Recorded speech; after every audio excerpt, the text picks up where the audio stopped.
Fire trucks are on their way. Please remain. You do not have to get out. Please remain seated. Please remain seated. Please remain seated. They're on their way. Everything will be fine. Thank you. Holy shit. All right, welcome back to the channel. Today we have this Airbus A320 had a bird strike on the number 2 engine while trying to take off in Atlanta. We're going to do a firefighter breakdown. Let's check it out. So starting off from inside, it's not really 100% sure if you should get the passengers out right away.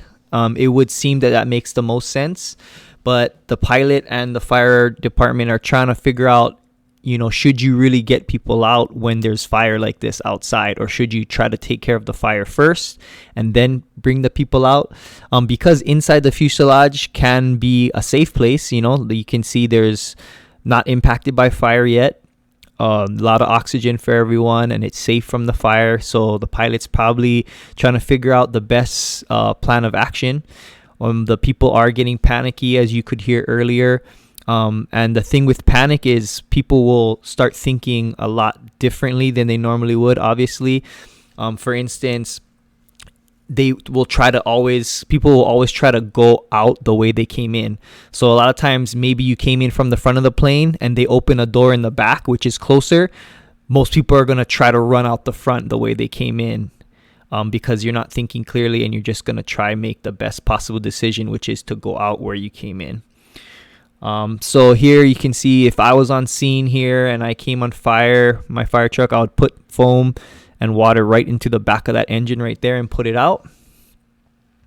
But the main thing is they want to try keep people calm and then try to figure out what's the best plan of action, again, to put the fire out and keep people in, or vice versa, get people out before it gets too bad. So I guess they decided to evacuate, put down the slides.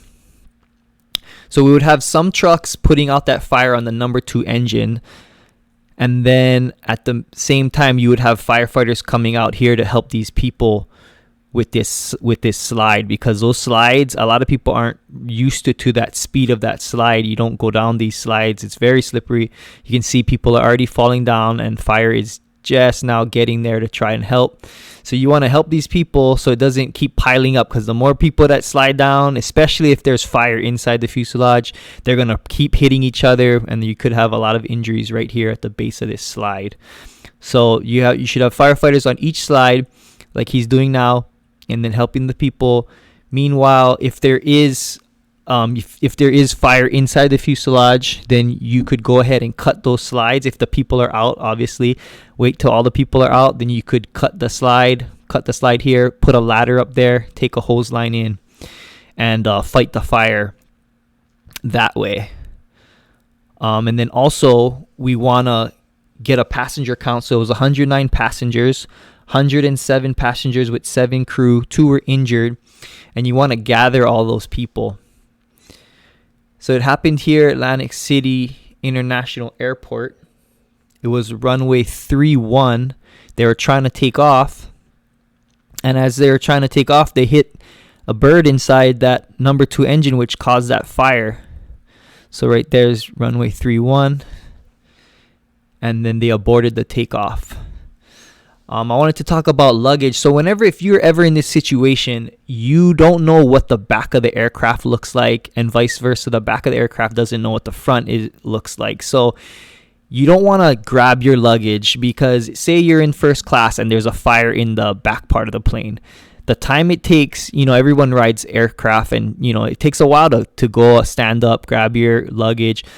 The time it takes for you to save these clothing or whatever you have could have been the time it took for a person from the back of the aircraft to run out the front and get out a slide, or come back here and get out these slides.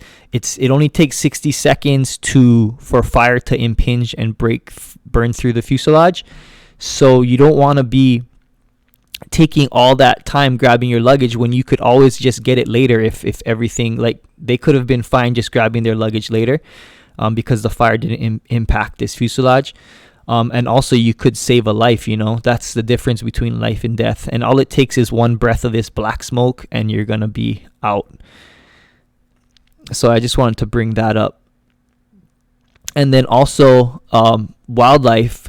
Please subscribe if you're getting value from this video. Wildlife USDA, their job is to go ahead and control. On the north side of the airport, far away from any runway, sits a bird cage. Inside, several different species of birds. House sparrows. It looks like we may even have a red-winged blackbird in there. All a part of mitigation efforts to prevent birds like these from hitting an aircraft, taking off, or landing. The whole key is to use a myriad of techniques. So they'll land on that perch and get caught. Candice Davila is the Salt Lake Airport wildlife manager, and it's her job to protect the flying public. So you can see they have different ways of handling those bird strikes or controlling bird strikes. So they have cages, they might use pyros, they might even shoot birds if they need to. They have shotguns and different kind of weapons. But I hope you like that little firefighter breakdown. Happened today or yesterday, October 2nd. Please like and subscribe. See you guys next time.